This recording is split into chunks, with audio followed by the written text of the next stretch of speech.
Dice lo siguiente, está marcado el número 1, no sabemos dónde están las otras partes, a lo mejor lo voy a encontrar después. Andrés escribe lo siguiente: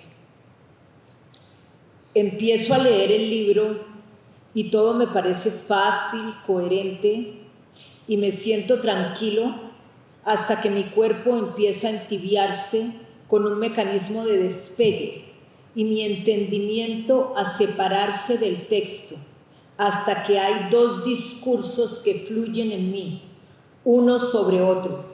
Las especulaciones que hago de los pasos, ruidos, chillidos que me rodean y las especulaciones que me produce la poca atención que le voy poniendo al libro. De allí resulta que el cuerpo entero empieza a destilarse un agua pegajosa y ácida. Me paso la mano por el pelo y está grasoso, como si hubiera crecido mucho desde que empecé a leer, y me desespero y me lo amarro en una cola y las manos me quedan muy engrasadas y paso la palma de la mano por la hoja blanquísima de papel bond de 90 gramos y dejo allí un pegote y volteo la página y sigo leyendo, y cada cosa del mundo exterior fuera de la página me molesta. Mi olor, mi agitación, los pasos que da la gente y que hacen saltar las palabras en mi estómago produciendo cólicos y calenturas. Como puedo, haciendo que cada palabra sea de una facilidad inaudita, exasperante, termino el libro. Además, me crecen los bigotes y las barbas. Ustedes acaban de ver la película y estoy segura que encontrarán el por qué yo he leído este texto tan profundamente impactante. En fin, quería abrir la conversación con esto. Gracias.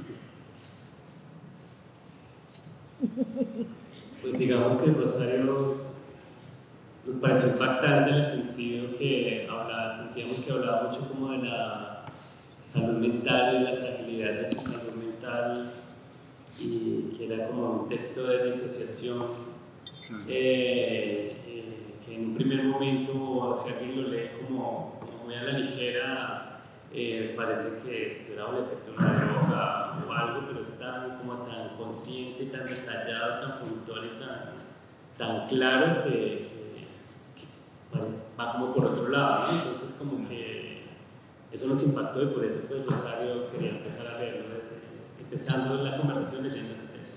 Y yo creo que como muchos lo dice ahí cuando él dice que han conversado mucho y que lo encontró en un momento de euforia, pero que él también le quiere contar en las cartas que él es otra persona y que esa otra persona es alguien que vive aterrorizado, que vive en un mundo donde un poco de los terrores del adolescente, pero exacerbados, exagerados, de donde nace realmente esa necesidad de escribir. Yo lo que siento, Juan, y también quiero pues preguntarte, y es que yo siento que se presenta la obra de Caicedo y su vida de una manera que le llega a uno muy sinceramente, más allá de cualquier discusión o inculpación, ¿cierto? Cosas que pudieron ocurrir, ¿no? Todo a través del registro del terror. El terror es increíble como este muchachito y este jovencito y este gran escritor vivió aterrorizado absolutamente. Tenía, como que dice, una vida, por un lado, como un deseo, como dice Luis Ospina ahí, de ese hombre hiperactivo que tenía que hacer algo que era su obra, porque él tenía que hacerlo, porque era un enorme escritor y un grandísimo poeta, pero al mismo tiempo también esa obra era la única manera de salir de ese infierno del terror. A mí me parece que lo que tiene, digamos, este documental tiene muchas cosas muy hermosas, y sobre todo tiene esos amigos que yo no sé por qué cuando los entrevistas en el 19 y ahora pues antes de la pandemia están todos de alguna manera, han sacado conclusiones, están serenos, todos. Es una delicia ver a Luis Ospina lo sereno que está, las conclusiones a las que ha llegado, ¿cierto? la misma Patricia también, que a veces antes se veía como tan inculpada y como tan difícil de hablar para ella, ahora tiene tan claro todo, ¿cierto? Y el mismo Sandro también como tiene claro todo, incluso ha escrito sobre la tragedia porque ha pensado en la tragedia de Andrés, pero a mí me parece, creo yo que lo nuevo, pues hay muchas cosas nuevas, pero lo que hace que podamos leer a Andrés Caicedo a través del terror es los relatos que su hermana nos cuenta, que es Rosario, o sea, si Rosario, ahora que leí un libro de 1000 pedazos, esa primera parte, ese primer texto que son como 25 páginas, es realmente algo que nadie sabía, era la muerte de los hermanitos, la hablaba de los niños muertos, de los 2 hermanitos, del primero y del tercero, ¿cierto? Del segundo, todo ese terror que la muerte de los hijos sume a la mamá. Nunca podríamos haber conocido a los Caicedo si no nos cuentas tú eso, ¿cierto? Gracias. Sí, yo pienso verdaderamente que lo que tú dices es muy cierto, Víctor.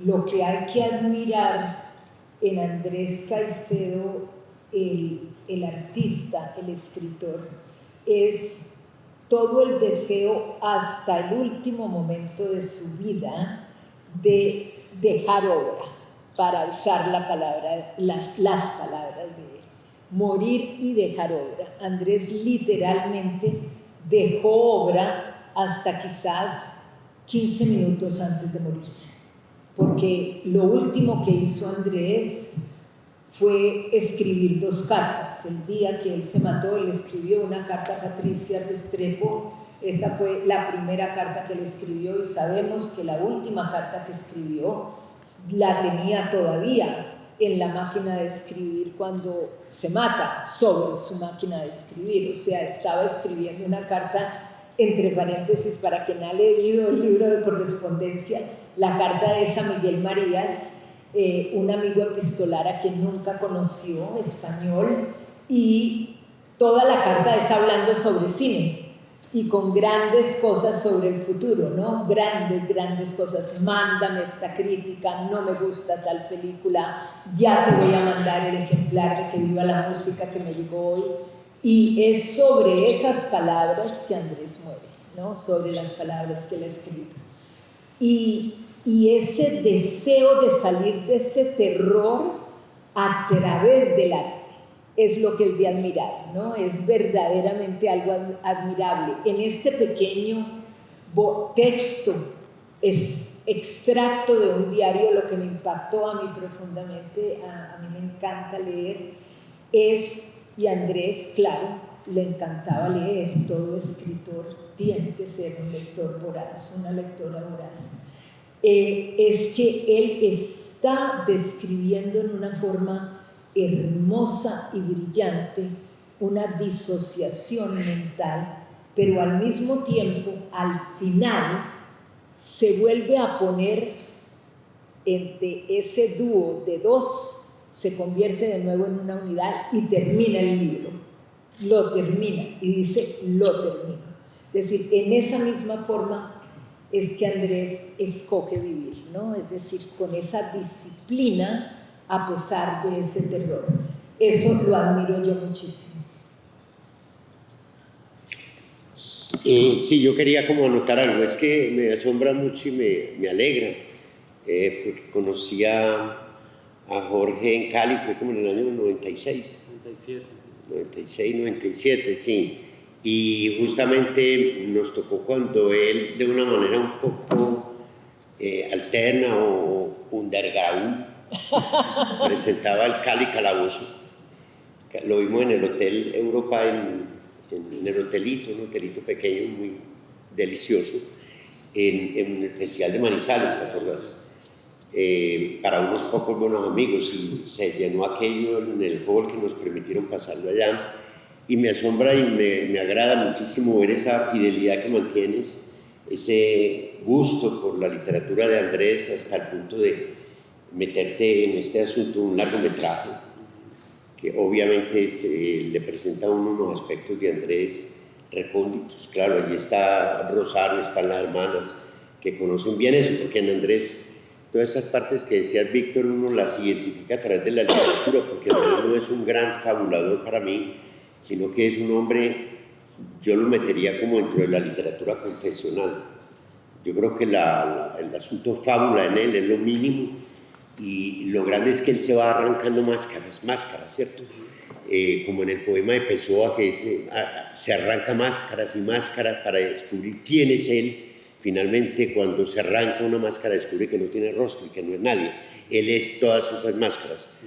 Y es lo asombroso, además pues, de lo que, como la forma, las curvaturas, todos los meandros que tiene esa literatura y toda esa musicalidad de Andrés, que extrañamente no sabía bailar, no tenía, hasta donde sabemos, un oído externo, pero tenía un oído interno. Se necesita mucho oído interno para poder escribir como escribía. Pues él decía que siempre bailaba como un gallinazo en un tejado caliente.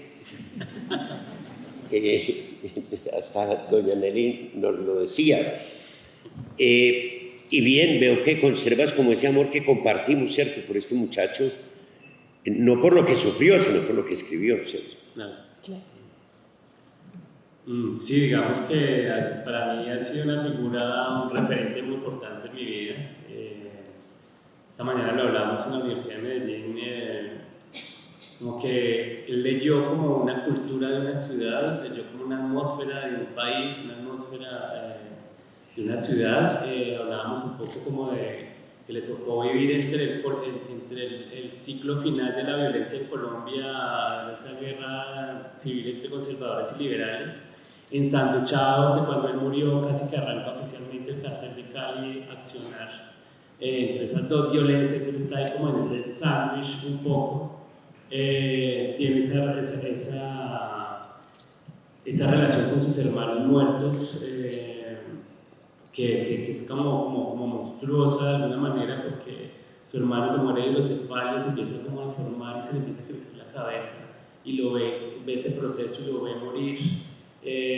Después, cuando yo leo unos guiones de esas adaptaciones de Lovecraft, él describe esa misma situación como si estuviera hablando de su hermano, y el hermano que nace como un monstruo. Hay algo raro, y me asombró esa conexión entre vida y literatura gótica, terror, y vida personal y vida familiar. Esos hermanos, después le toca esa explosión del 7 de agosto, donde ve muertos, calcinados, cuerpos así. Después está todo el tema de salud mental, que seguramente desde muy niño estaba teniendo como estos episodios que lo torturaban por dentro.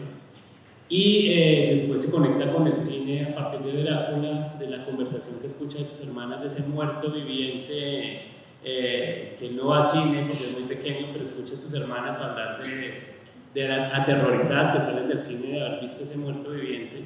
Entonces como que esas cosas como que se encadenan, y son cosas como muy impresionantes, que cuando yo estaba empezando a hacer estos documentales yo quería entender de dónde había salido esa conexión de él, como con esa oscuridad, ¿no? Como que qué era, de dónde venía, y de dónde venía ese concepto que me interesa mucho, que es el gótico tropical, que es un concepto que para mí es muy interesante, y yo sentía que Andrés era como la piedra angular un poco de ese concepto que se vino a nombrar por los académicos hace poco como gótico tropical, pero pues digamos que él fue el que fusionó un poco esos vampiros, esos caníbales, estos seres mitológicos, pero en Cali, en la calle, en las esquinas, oyendo salsa, y comiéndose a jovencitos, mujeres que devoran jovencitos. Entonces digamos que un poco la búsqueda mía era alrededor de ese concepto del gótico tropical, de cómo funcionaba esa literatura inglesa, como con su realidad tercermundista. Y pues también quisiera como preguntarles a ustedes, o sea, yo siempre pienso, por ejemplo, por qué en Colombia no se hace, siendo un país tan sanguinario, tan violento, tan oscuro, tan terrorífico, por qué no se hace cine de terror, por qué no se hacen tantas películas de eso, porque es un tema como tan evasivo, y quisiera aprovechar que hablando con las autoridades del cine, de la violencia, no sé, como de la calle, del contexto social y contigo, del teatro, ¿usted por qué pasa eso? O sea, como que... El cine de Víctor es de terror. Sí, el cine de Víctor es de terror, pero debería haber mucho más cine, claro, es que yo digo que las películas de Víctor son películas de terror. Terroríficas. No, y digamos,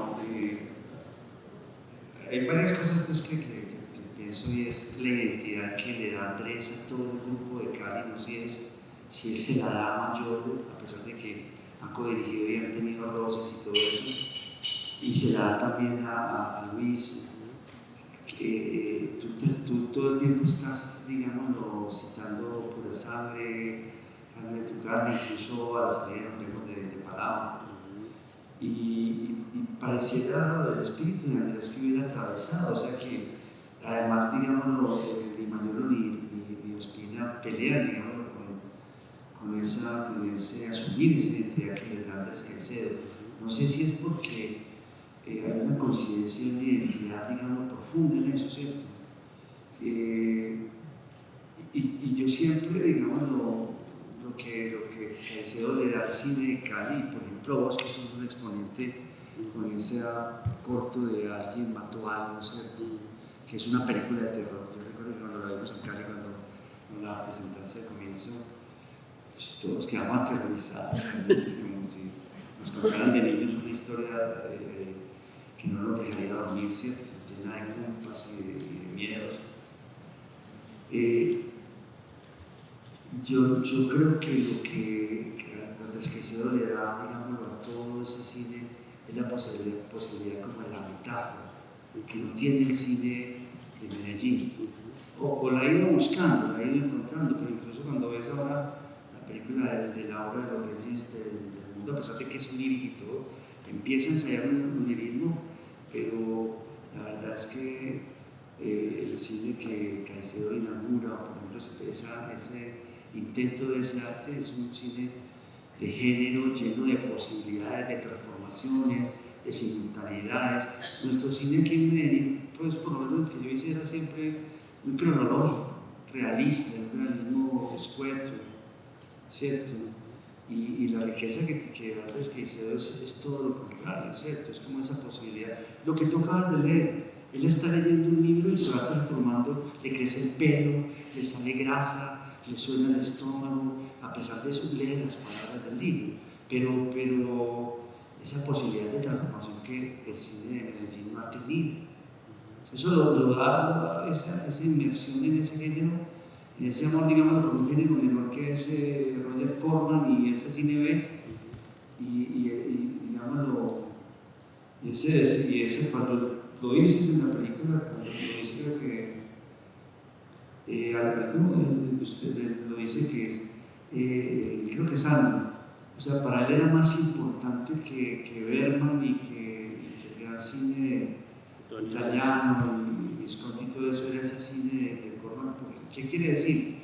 Les da una enorme posibilidad de transformación, al mismo tiempo, digámoslo, de entender la violencia del país, ¿cierto? De entender la maldad, porque yo creo entender que si Caicedo tenía ese otro ser, digamos, lo escondido, era porque era un hombre que estaba inmerso en la maldad. Y cuando tú lees, por ejemplo, la biografía por encargo que él hace, la autobiografía que hace por encargo, él empieza a contar lo malo que era cuando era niño. No sé si es verdad eso de literatura, claro, me que no. No. Él era un niño que llegó un día y llamó 60 taxis a la casa de un amigo y que le encantaba hacer esas maldades y decía, lo que pasa es que como que no tenía otro lugar hacia donde irme, no tenía otro lugar hacia donde, sino hacia donde recorrer, digamos, mi ser, que me aburría enormemente, sino la maldad. Entonces, yo creo que para todos, para el cine de Medellín y para el cine y para el arte, digamos, y para los escritores, las posibilidades que tienen los Caicedo son enormes y se revelan a través del terror, porque el terror está lleno de metáforas, ¿cierto? Claro. Y yo creo que nosotros, digamos, como colombianos muchas veces no hemos sido capaces de procesar lo que hemos vivido ¿cierto? Sino de una manera muy periodística, muy objetiva, muy pobre, es porque no hemos acudido a esas metáforas, y a esa posibilidad, digamos, del ser que se transforma como él, como leíste todo eso, que él se transforma en un monstruo de alguna manera leyendo ese libro. Exacto. Yo estoy completamente de acuerdo contigo, Víctor. Quería añadir algo a lo que tú dices con esa obsesión de Andrés por el terror, ¿no? Al mismo tiempo, yo pienso que pues, la vida de todos tiene muchas cosas terroríficas y nosotros como seres humanos siempre tratamos de evitar estar pensando continuamente en ellas.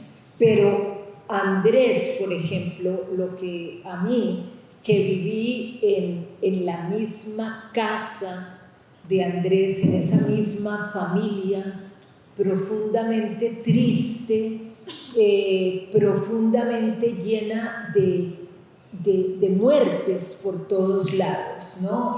Yo dije en una entrevista que en mi casa los muertos estaban más vivos que los vivos, y Andrés sintió eso, yo lo sentí también, me imagino que mis hermanas lo sintieron también. Era una familia muy trágica en muchas formas, y yo pienso que décadas después, Andrés muerto, Andrés habiendo descrito ese terror que vivió, porque todo artista lo primero que hace es coger esas escenas familiares y transformarlas en arte, es lo primero que observa el niño, la niña artista. Décadas después, los sobrevivientes de esa familia todavía están escondiendo ese terror, muchos de ellos, ¿no? Es decir, yo pienso, no lo critico, lo puedo denunciar, pero no lo critico, porque yo pienso que cada persona tiene una forma de defenderse del terror. Yo critico la censura, cuando esa defensa se convierte en censura. Pero Andrés, admiro profundamente la honestidad de Andrés de describir lo que fue esa historia que yo vendría a decir gótica, de lo que fue nuestro ethos familiar. Un pequeño apunte, cuando uno de los grandes personajes que escribió Andrés Caicedo es el personaje El Pretendiente, que es el relato número 2 de las historias para jovencitos, que finalmente él llama Angelitos Empantanados. Esa serie quería hacer otra que llamaba Los Diplomas. Siempre el partido de Andrés fue como la juventud, él odiaba al mundo de los adultos. Y uno de los grandes personajes que él escribió, quizá el más destacado de todo, El Pretendiente, y recuerdo que cuando en el 96, 97 lo presentamos, creo que fue en el 96 en Cali, cuando salimos del Teatro Municipal, María Victoria Caicedo me dijo: ¡ay, ese era un novio mío! Yo le digo: ¿cómo así? ¿No te acuerdas? Yo: no, pues es que ustedes creen que me mantiene leyendo Andrés Caicedo y somos los que menos lo leemos. Pero ahora que lo veo, me acuerdo que fue novio.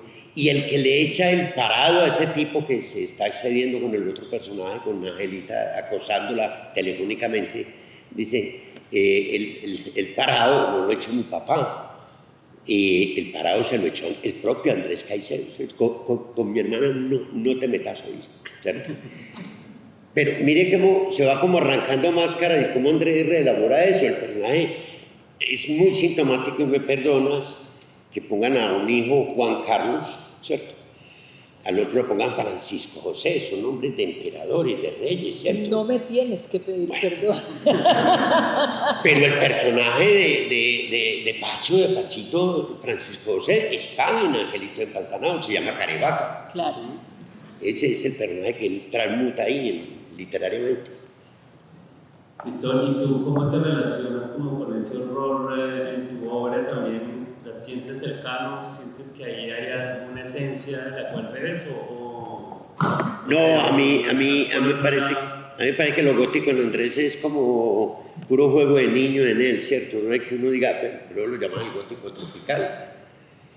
pero yo lo que hago, mucho es que lo disfruto es la literatura, porque yo la disfruto es como música.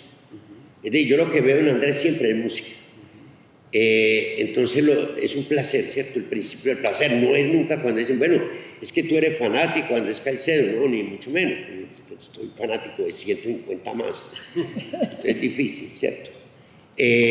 No el afán de divulgar, de promover, de rescatar, sino que siempre el principio del placer. Me encanta, ¿cierto?, leerlo. Y no llevarlo a otros porque lo que te tiene que gustar. Es un gran autor. Constantemente yo oigo ataques contra Andrés y le digo, estoy de acuerdo con usted. A usted no le gusta. Andrés Caicedo fracasó con usted. Conmigo no fracasó y punto. ¿Ibas a decir algo, cierto? No iba a decir nada, estoy de acuerdo. De pronto el fracaso que tiene él con sus guiones en la película es muy lindo porque tú lees los guiones, ¿cierto? Porque los lees, los citas, haces que los lea Sandro, y la verdad es que esos guiones están llenos profundamente de él, de su vida. Parecieran que fueran unas adaptaciones, digámoslo, estereotipadas, de unos cuentos, digámoslo, estereotipados de terror, pero y además están hermosamente escritos. Exactamente. ¿Cierto? ¿Cómo fue la experiencia de encontrarlos, de leerlos? Porque la verdad, Rosario, creo que ese capítulo de los guiones, de ese fracaso del viaje a Los Ángeles y todo eso, realmente eso no está narrado, ¿cierto? Es una cosa realmente que es un capítulo nuevo, digámoslo, sobre Andrés Caicedo, y que se da gracias a que Rosario estuvo allí como testigo de excepción, y es muy lindo porque ahí están, digamos, las huellas de su máquina, del diccionario, o sea, hay unas cosas muy de objetos reales que están allí, objetos muy hermosos. Ese capítulo, ¿cómo lo trabajaron? Pues ustedes dos lo hicieron. Bueno, yo personalmente pienso que, y lo he dicho en el documental y lo seguiré diciendo, yo pienso que la corta vida de Andrés se dividió en dos con ese viaje para Los Ángeles y con el retorno, ¿no? Para mí, que fui testigo de lo que fueron esos 2 meses en los que Andrés escribió unas 400 páginas, yo he estado contando las páginas de los guiones, son más o menos, cada guión son unas 200, 190, 200 páginas.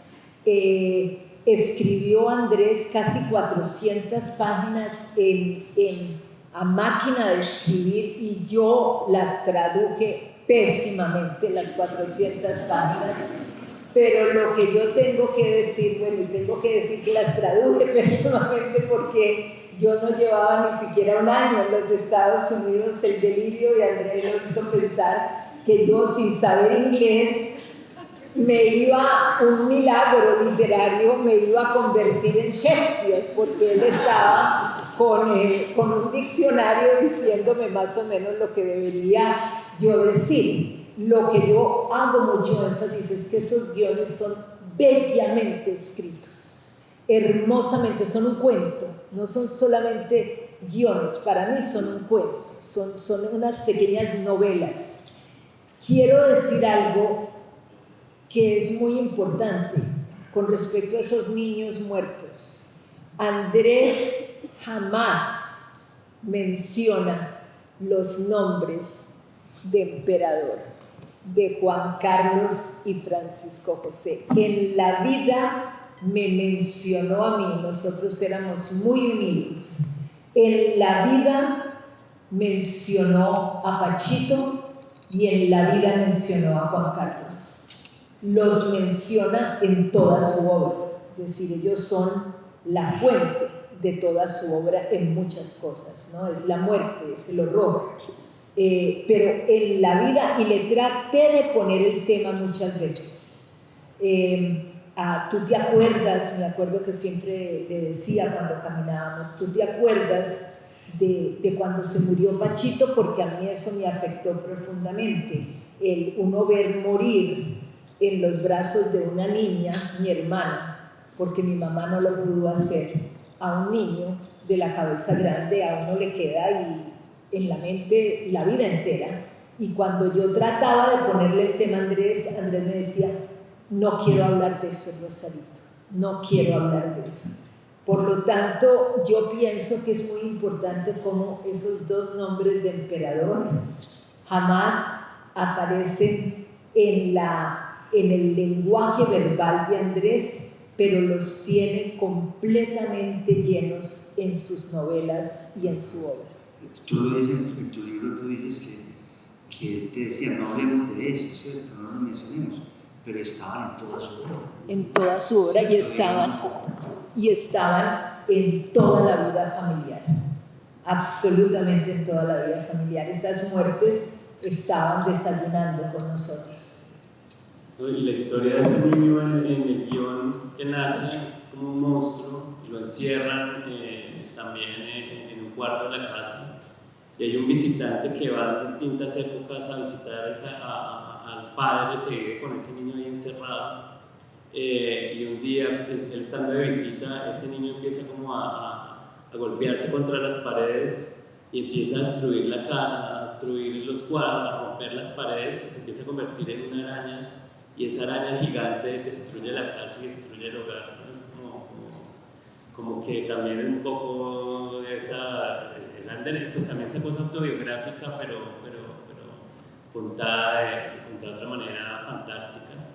Y a mí otra cosa en paralelo que me asombraba era, hablamos con Rosario, Andrés, de dónde sacaba esas historias, esa literatura en esa época que en Cali solo estaba la librería, pues no sé, no era fácil conseguir esos libros, que se enfocara como en Lovecraft, en Poe también, pero como en Lovecraft, y que un niño de 23 años se fuera a Hollywood a intentar vender unos guiones sin saber hablar inglés, a buscar a Roger Corman, que tampoco era tan conocido en ese momento, porque yo creo que era como un poco subestimado, como ese niño a los 23 años con ese mundo tan grande, con esas ambiciones tan grandes, que ahora es imposible, o sea, es imposible hacerlo ahora, pero es muy difícil, es suicida, intentar hacer ese viaje. Ahora a mí eso también me impactaba mucho como artista, como cineasta, como esa búsqueda en un momento en que entiendo por contexto que pues estaba aquí un latinoamericano y estaba realismo mágico en pie y él estaba hablando de terror y quería ser escritor, pero iba como para el lado totalmente opuesto. Era el punqueto de ese momento y esa tendencia dominante él iba como para el otro lado, ¿no? Entonces como que ese viaje tiene muchas capas y ese viaje, la frustración de ese viaje pues también es como la gran frustración que cuenta Rosario, que ahí cambió todo para él y empezó como el descenso final, ¿no? Al mismo tiempo, un descenso final desde un punto de vista emocional, pero muy consciente que esos pocos años que tenía, porque él lo había decidido así, los iba a usar en una forma de una disciplina tal que me impresiona todavía a mí, ¿no? Es decir, del 70, y te corrijo cronológicamente, Andrés tenía 21 años cuando se fue a Hollywood, es decir, iba a cumplir 22 años, tenía 21 años, era un muchachito. Y el texto final que lee Sandro, cuando dice fin, que es un texto largo, ¿cierto? Que es tan hermoso, porque al final él dice que él llega, como quien dice, ¿cierto? A un lugar donde... Fondo del mar. Sí, y en ese fondo del mar él está como habitando de una manera especial los abismos, y allí tiene, ¿cómo termina? Su gloria y su... Una paz espiritual su en paz el y su abismo. gloria. O sea, que es lo que él hacía realmente, Claro. convertir ese horror, ese terror, digámoslo, que lo condenó como un destino griego, pues un destino que lo llevaba a morir. Esa muerte estaba ya anunciada, esa muerte era inevitable. Que es una cosa también que porque uno siempre, digamos, nunca acepta la muerte de Andrés Caicedo, siempre piensa, hombre, fue culpa de fulanito que dijo esto, fue culpa de... Porque en una época se decía que había sido culpa de alguien, que había intervenido, los había hecho pelear a Patricia y a él y demás, pero tú lo dijiste ahí, eso ya se sabía que eso iba a ocurrir, entonces él lo sabía más que nadie, y de todas maneras estaba escribiendo, haciendo de esos abismos esa extraordinaria obra de gloria, de paz y de gloria que nos dejó a todos. Y también quiero decir con respecto a ese viaje, que sí quiero, ya que yo tuve la fortuna de poderle contar la historia a Jorge, y Jorge haberse dado cuenta que esa historia era supremamente importante Sí. para la vida literaria de Andrés. En ese viaje a Los Ángeles, Andrés, que ya tenía concebida a María del Carmen Huerta, llegando a Houston, donde yo vivía en esa época, Andrés le da nacimiento a María del Carmen Huerta, que viva la música en Los Ángeles. O sea que es supremamente importante ver a una persona que está desesperada, porque literalmente Andrés estaba desesperado en Los Ángeles. Yo viví esa desesperación a través de llamadas telefónicas, a través de lo que él me decía que le estaba sucediendo, pero cómo decide él controlar esa desesperación y ese terror, viendo cine constantemente, escribiendo sobre cine, escribiendo múltiples cartas y dándole nacimiento a María del Carmen Huerta, y concibiendo, y me llamaba constantemente porque él sabía que se tenía que venir, no había dinero para que él se quedara en Los Ángeles.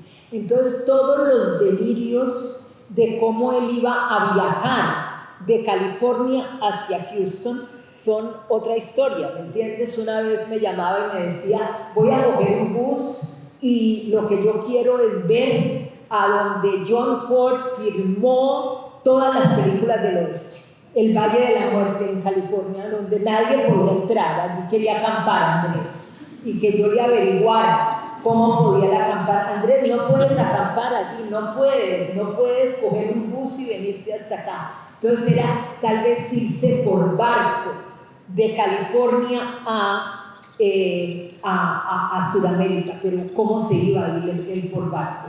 O sea, toda una serie de delirios que él los construye en cuentos y en novelas y todo lo demás.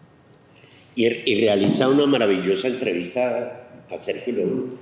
En Nueva Orleans. Sí, a eso también yo fui creo testigo. Que podemos ir como cerrando ya. Yo creo que, pues, primer lugar, como hago de moderador aquí. Yo quería preguntar una cosa,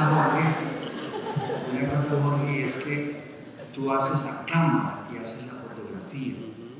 Y la verdad es que está con una serenidad, y a mí en unos momentos me gusta mucho, digamos, cómo está la obra presente, los cuentos, los primeros cuentos, los guiones, los libros que muestra Poncho, los textos que muestras tú, el libro, el atravesado. Es como un homenaje tan lindo a las huellas del escritor que, a pesar del terror y de esa angustia indecible, estaba siempre escribiendo y haciendo. Pero además, bueno, no sé, me parece muy bella la fotografía y muy bella la cámara.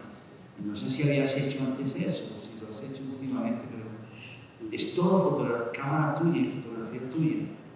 Sí, digamos que siempre me ha gustado la fotografía y siempre quería hacer algo yo solo, ¿no? Como no depender de equipos tan grandes de producción ni nada, sino como una cosa, irme yo solo a moverme, viajar y demorarme lo que me tuviera que demorar, estar tranquilo y que no haya la hora de levantarse y en la Pero tenías un asistente de luz, ¿estabas tú solo? No, estaba yo solo. Con Luis, con Rosario. El 95% del tiempo estaba solo haciendo luz, sonido, cámara, entrevista, de una manera muy tranquila, muy relajada, y con una cámara vieja, incluso que había comprado como 5 o 6 años atrás, que ya estaba viejita, y que dije, no, voy a hacerlo con esto. Fue como un experimento muy personal, entonces sí, lo fui haciendo así. Me parece que es muy sencillo, realmente lo que se hizo a mi parecer es relativamente sencillo, pero con el archivo y con la música, y con el diseño de sonido y el montaje. Me gusta mucho como el montaje, que va así como tan sugerente y tan fragmentado, tan collage Tan también, transformado todo el tiempo. sí, tan canibalizado también, así como tan transformado que ahí es donde coge como un poder y un aura todo. Lastimosamente aquí el sonido no estaba tan, había unas frecuencias que no se escuchaban y que se quedaba como un vacío, pero el diseño de sonido siempre me gustaba mucho, ¿no? Entonces, sí, fue algo que el 90% lo hice solo.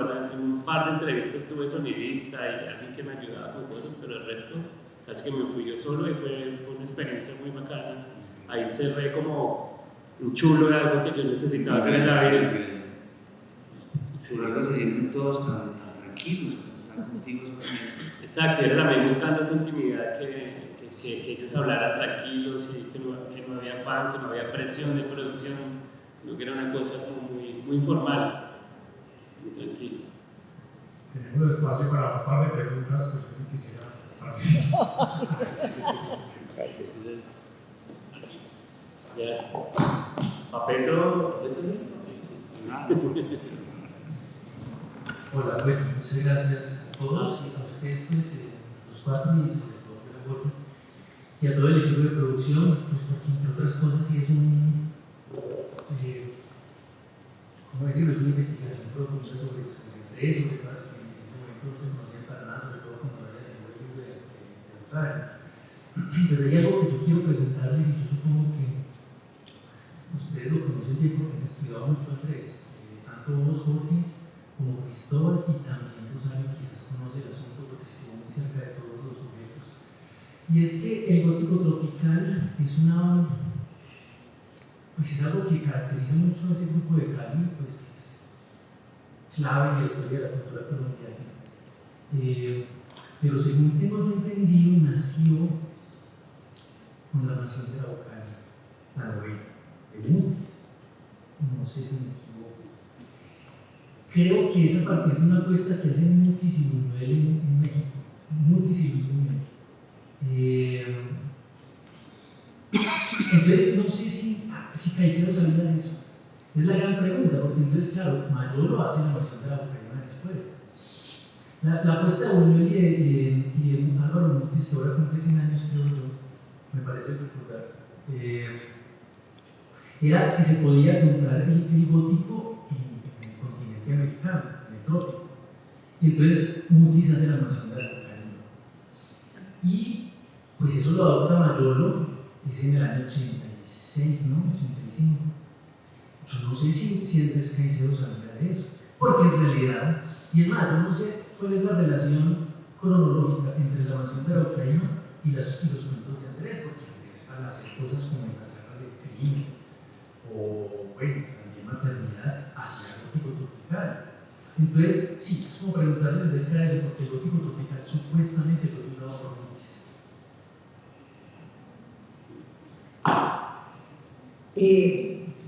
Yo no soy una experta académica en gótico tropical, pero especulo que el gótico tropical de Andrés es completamente distinto a lo que tú mencionas de Álvaro Mutis y de su apuesta con Buñuel. Es decir, yo pienso que Andrés estaba escribiendo gótico tropical mucho antes, ¿no? Es decir, esos guiones, pura sangre y carne de tu carne, están basados en guiones de Andrés, están basados en trabajos de Andrés. Andrés estaba escribiendo gótico tropical, yo pienso, desde muy chiquito, desde muy pequeño. Así es como yo lo veo. Sí, lo que dice Víctor, que a mí me parece muy chévere, estoy totalmente de acuerdo, como que, y lo que dice Luis, ¿no? Como que yo nací en una época en que estaba la Hammer produciendo como todas estas películas de terror, eso influencia a Andrés alrededor de todas las historias de muerte en la familia, y él empieza a conectar esos cabos de vampiros en Cali oyendo salsa más o menos, en una esquina oyendo Rolling Stones y salsa, haciendo como esas fusiones, esos sancochos de cosas que no eran tan políticos, o bueno, no sé, habría que analizar un poco más, porque lo que hace después Mayolo y Espina es que lo vuelve más político, ¿no? Y eso es como lo interesante del gótico tropical que están haciendo, están hablando de esa sociedad de una manera donde tienen mucha más libertad, donde tienen más libertad plástica, donde tienen más capacidad de juego, no es ese realismo del que tú hablas, que sí es muy de tu cine y ha marcado como mucho el cine colombiano, que es maravilloso, pero como que ahí se presenta otra arista y que es una arista muy bacana de experimentación y juego, y donde el género se vuelve como una disculpa. Por eso el terror contemporáneo es tan interesante, y el terror, yo creo que para muchos de nosotros el terror se quedó como la serie B y algo como menor, y me parece que ahora el terror está dando unos giros tan interesantes y volviéndose tan profundo y tan complejo, y hablando de la condición humana de una manera tan interesante, que a mí me interesa eso también, ¿no? Entonces yo sí creo que es mucho antes. Andrés, no recuerdo, pero Mayolo hizo esa película, es del 84, del 85, estoy casi segura. Es del 85, y yo no sé en qué año escribió Mutis La mansión de la Ocaña, pero yo creo que son discursos paralelos casi como el inconsciente colectivo, ¿no? Y ahora Julián David Correa acaba de escribir un libro sobre el gótico tropical, es una investigación súper interesante también, y él dice que sí, como que hay varias situaciones similares en el inconsciente colectivo latinoamericano, donde eso se está como empezando como a manifestar, ¿no? Entonces que no es tan caliente, yo pensaba que era muy caliente, pero como que realmente es algo que estaba ahí como flotando en el espacio, que tiene que ver con una canibalización de coger al extranjero, al colonialista, al que nos colonizó, y devorarlo, comerlo y utilizar sus propios elementos para hablar desde lo local de lo que somos, y como de una manera más salvaje, ¿no? Entonces, no sé si te respondo la pregunta, pero creo que por ahí va, y me parece que es una perspectiva muy bacana. Digamos que a mí en este momento yo estoy buscando, quisiera hacer una película donde pudiera explorar más eso, no tan realista, pero sin perder el hablar de este país, que me parece muy oscuro, muy violento, muy sanguinario. Cómo hablar de ese terror de vivir en este país, pero en esos otros códigos. Yo creo que el término sí lo da Álvaro Mutis. Sí. Sí, claro. Pero, y lo utiliza pero Mayor estaba refiriéndose a otras cosas. Claro. Realmente. Sí, era una historia gótica de tierra caliente, que fue como Mayolo lo hizo. Sí, pero digamos, la forma como Mayolo lo hace, y lo hace Ospina, digamos, en Pura Sangre, como lo hace en estos guiones y todo de Caicedo, toman el nombre, pero realmente están hablando de otras cosas. Pues amplían, digamos, el concepto, lo amplían mucho. Exacto. Buenas noches y muchas gracias por esa conversación tan interesante. Yo quería preguntar a ustedes, como realizadores, como teatreros, como escritores, como cinéfilos principalmente, pues se relaciona el cine en Medellín, ese cine, llamémoslo el cine en la obra de Víctor, y ese cine del grupo de Cali, ¿cómo lo relacionamos? No solo en el contexto andino colombiano. ¿Cuál creen ustedes o cómo la describirían esa relación?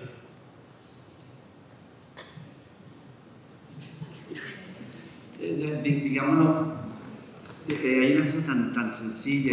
Yo alguna vez le preguntaba a Luis, yo quería hacer un documental sobre un medium que conocí. Entonces el medium era pues, uno de esos maestros que se transforma y que es como un actor donde se transforma y tiene voces y todo, y contaba cosas de cuando estaba niño. Y entonces yo pues sinceramente faltó totalmente de imaginación. Le dije a Luis que cómo hacía para mostrar en un lugar que se había transformado mucho, digamos, los dos momentos, ¿cierto? Entonces él me dijo que en ese momento él estaba haciendo uno de, creo que uno de los documentales de Cali, ¿cómo se llama? Mire, vea, Cali de película. Adiós a Cali. Adiós a Cali. Y entonces él muestra ahí una cosa tan sencilla que es la piscina. Él llega a la piscina, así como llega esto a la casa de Caicedo, de ustedes pues. Y llega y ven toda esa ruina y todo eso. Entonces él también llega a la casa de él y muestra la piscina. Y él me dice, yo resolví eso muy fácil. puse esa ruina y le puse encima las películas de mi papá. Entonces, esa sobreimpresión era la diferencia entre el cine de Cali y el nuestro. Nosotros no éramos capaces de hacer esa sobreimpresión, ¿sí? Eso tan sencillo, que tú lo haces todo el tiempo acá. Todo el tiempo estás cogiendo y transformando la cara, coges a Andrés Caicedo cuando dices que hay una que dice Rosario que él se devuelve en el tiempo y pum, te vas a la foto, haces la sobreimpresión de las dos fotos. Eso tan sencillo que lo haces todo el tiempo y lo haces en una, solo encuadres 5, 6, 7 veces. Y esa es la magia del cine de Cali. Y nosotros no nos acabamos de pensar eso. Eso es tremendo. Hay algo cultural ahí, no sé. Hay algo Cosa cultural que es como una cosa también como autoritario, patriarcal, que tú tienes que ir por aquí y tienes que tener unas grandes paredes donde todos los terrores y todas las cosas que te sacuden y que te dan miedo los tienes que tener afuera. Exacto, que eso estamos hablando esta mañana también, que estaba Mayor, estaba Luis Espina, que tiene toda esta cosa que decimos gótico tropical y Cali, pero hay un personaje outsider que es Jairo Pinilla, que es como el maestro del terror colombiano serie B, y él no tenía nada que ver con ese grupo, no tuvo ninguna conexión, pero hacía terror también. O está Andy Weiss, que hizo Satanás, que venía a estudiar en Estados Unidos y no tenía una relación directa, o Jaime Osorio, que también pero ahora lo que tienen es que es la poética del terror. Exacto. Que es una poética extraordinaria, pues, es fantástico, sí. Que se desdobla siempre en metáforas, en tratar de explicar lo inexplicable, en mostrar la riqueza del mundo de la vida, pues, a través de esa poética. Exacto.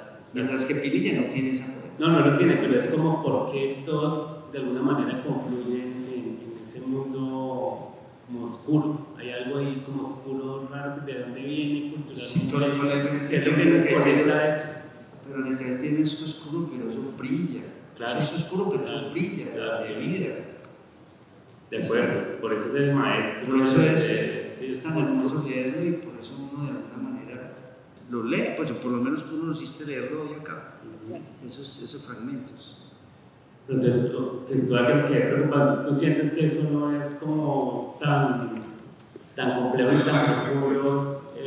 ¿Sentías que ese tema gótico no era tan...? No, yo creo que Andrés finalmente se metió por ahí, pero en el cine lo que pasa es que él siempre tenía esas tres cosas que era entre el teatro, la literatura y el cine. Practicó las tres. Es un hombre renacentista, hay que meter eso ahí, ¿cierto? Y un hombre con un profundo dolor. Es decir, nosotros tenemos que estar muy agradecidos con todos estos enfermos y desdichados que nos regalan tanta riqueza espiritual, ¿cierto? Esos enfermos. Aquí había un autor del cual no diré el nombre ni que me torturen, del cual Fernando González decía, es muy buen escritor, pero tiene un problema, le falta un dolor. Sí. Y alguien incluso dijo, sí, dándole la razón a Fernando González, todo su talento se quedó en describir fincas. Entonces en Andrés no hay descripción, pero Andrés cuando escribe es la desdicha, uno dice, Dios mío, pero bueno, va al centro de lo que es el arte. Y cuando hablamos ahora de literatura confesional, no hablamos de que era un día muy hermoso, que los pájaros cantaban y escriben los personajes, sino que es un tipo que sufre, y por eso Andrés Caicedo se habla de que en Cali, cuando le preguntaban, ¿qué Andrés, cómo vas? Sufrir incalculablemente, ¿cierto? Eso que relata en la película, que lo relata Guillermito Lemos, que se agarraba a gritar, ¡ah! ¿Cierto? Eso lo dice Oscar Campo, y Oscar Campo, tú le preguntas por Oscar Campo, que es otro bien enfermito. Sí, pues la película de él es de enfermos. Bastante. Entonces, mira, por ejemplo, uno le pregunta por Andrés Caicedo, uno dice, ay, tan lindo Andrés Caicedo, ese mechudo de gafas, como una muchacha lo miran, siempre canse, ay, tan lindo, sino que él decía, no, qué pereza ese tipo era, no, él apareció un viejito de 78 años, 80, no, Andrés era muy cansón, era muy intenso, ¿cierto? Pero es que es como saca esa cosa que tiene, ¿cierto? Estos tipos. Entonces Andrés está muy claramente esas tres opciones que tiene, pero finalmente él explora mucho en el tema de los adolescentes, y ahí es supremamente brillante. Y en el otro él empieza a escarbar en el miedo, pero no en eso que están sacando los gringos ahora, que no es de miedo, sino de asco. No es cine de asco, de vómitos y cosas, sino esa cosa que es del terror interno de la persona que tiene miedo, que tiene ese miedo metafísico, porque hay dos tipos de miedo: el miedo físico, real, es decir, el miedo que me da a mí, que llega a la avenida y un bus me coja, pero otra cosa es miedo metafísico, de hay algo que me atormenta que no sé muy bien qué es, ¿cierto? Es una cosa, creo que está como en la naturaleza del ser humano, porque es un ser demasiado reflexivo, demasiado lógico y también demasiado oscuro. Y yo creo que en ese territorio es donde explora Andrés, y lo que básicamente está en él es eso. Pero yo creo que este es un gran documento que nos deja y nos regala Jorge, con una película tan personal, tan íntima, con una visión tan tuya, ¿cierto?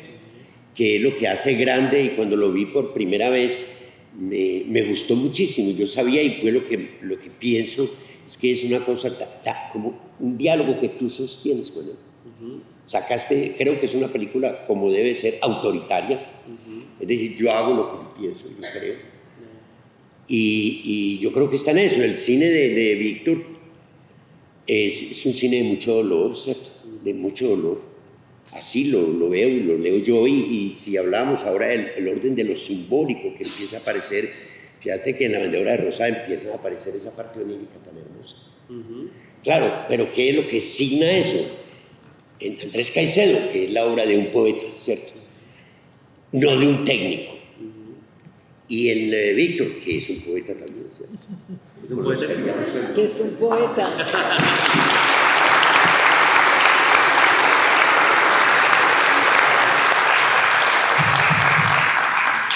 Hola, gracias por el libro. No, solamente quería, ahora lo hablamos profundamente, felicitarte pues, pero quería hacer un comentario rápido sobre lo que dijo Santiago y lo que ustedes respondieron, y es que yo pues asumo que el hecho de que Andrés hiciera algo tipo tropical, pues no quiere decir que él fuera consciente de eso, ¿no? Creo que eso es algo que se ha determinado a posteriori y que no tiene nada que ver con el creador. O sea, muchos labels o, digamos, sellos y eso, pues no los ponen los que hacen las cosas, sino quienes los analizan o los consumen, y sobre todo el paso del tiempo, ¿no? Creo que eso, pues seguramente, al decir que él es de gótico tropical, pues no es que él no supiera, o de hecho ni claro, él intentaba el término a lo mejor en ese momento, sino que más bien pues luego se unen, ¿no? Y sí, bueno, vos que fuiste presente ahí en eso, Víctor, imagino que Mario ya en el 85 pues sí tenga conciencia de eso, y a lo mejor se alcanzó a decirlo, pues lo de saber más, porque fuiste testigo. Yo quería, antes de hacer eso, la pregunta que quería hacerle a Jorge, es que vos decís como, no, pues es que ¿por qué no nos has cuenta del terror? Y también me preguntaba mucho, porque pues yo no he leído esos guiones de Andrés Caicedo, que vos ¿por qué no te haces ese guión? O sea, ¿por qué no te filmas la película, uno de esos, que no vas a Los Ángeles a buscar al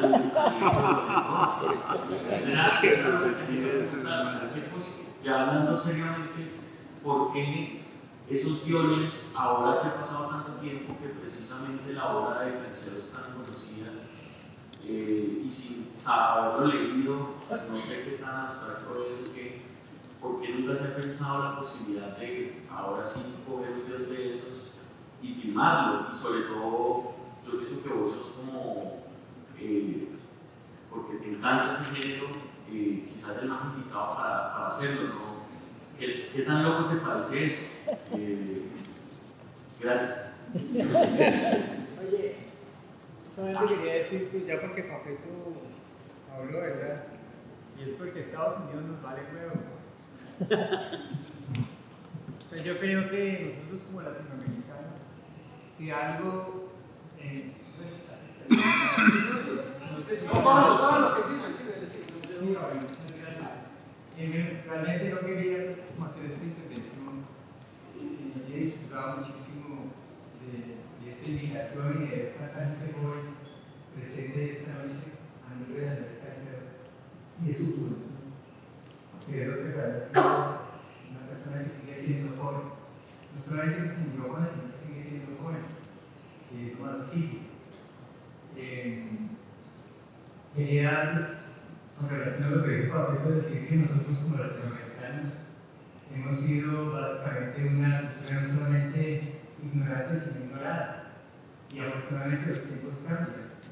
Me parece increíble que todavía exista un bloqueo al pensamiento en Latinoamérica y que existan también muros para entrar a un país donde la gente todavía sigue teniendo el sueño americano.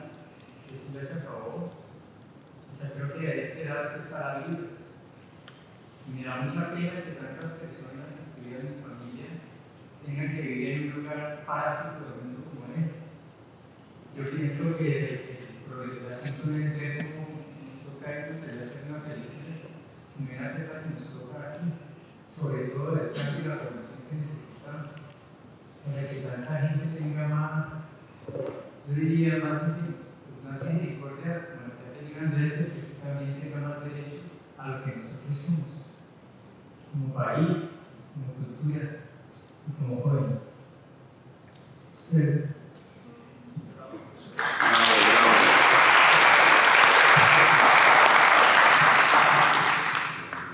Pues digamos que para responder a la pregunta de Papeto, yo llevo 10 años trabajando en un proyecto que tiene que ver como con este universo y no lo he podido hacer. Entonces, como que sí tengo esa intención, sí quiero hacerlo, sí lo he buscado por todos los medios, tuve el dinero para hacerlo. El Ministerio de Cultura, por alguien que falsificó un pago, una ARN, nos quitó toda la plata y ahorita estoy empezando de cero. Entonces, me parecería fantástico y siempre digo hay que hacerlo y hacer los guiones, pero primero necesito cerrar el otro ciclo, pues, pero digamos que sí estoy de alguna manera en esa búsqueda y en ese camino, no puntualmente con los guiones de las adaptaciones de Andrés, que las conozco después de estar trabajando en otro proyecto, sino como tratando de cerrar el otro, pero es un camino muy parecido que tiende hacia lo mismo y sí me gustaría hacer una película con ese concepto ¿cómo dijiste ahorita? Autoritario. De gótico tropical, tratando de conectar todos estos elementos nuevamente. Entonces, la pregunta es, ¿qué tan guiones son? O sea, esos guiones están publicados, los van a publicar, si salen ahora, sale el Planeta, va a publicar todos los guiones. Sí. Estábamos esperando porque esperábamos para que salieran a la par con la película, pero decidieron que los van a publicar en la Feria del Libro de Cali, entonces van a salir publicados allá. Y son guiones muy literarios, ¿no? Están en un código que no es el código actual cinematográfico, entonces toca retrabajarlo bastante. Y son como todo lo que decía Andrés Caicedo, son muy subjetivos, muy literarios, muy personales. Y en ese sentido se empiezan a volver abstractos, son bellísimos, pero entonces toca meterle la mano con toda, como para volverlo una película contemporánea sí, creo que hay que sacarnos otra vez de la literatura y readaptarlos. Listo, Jorge Rosario,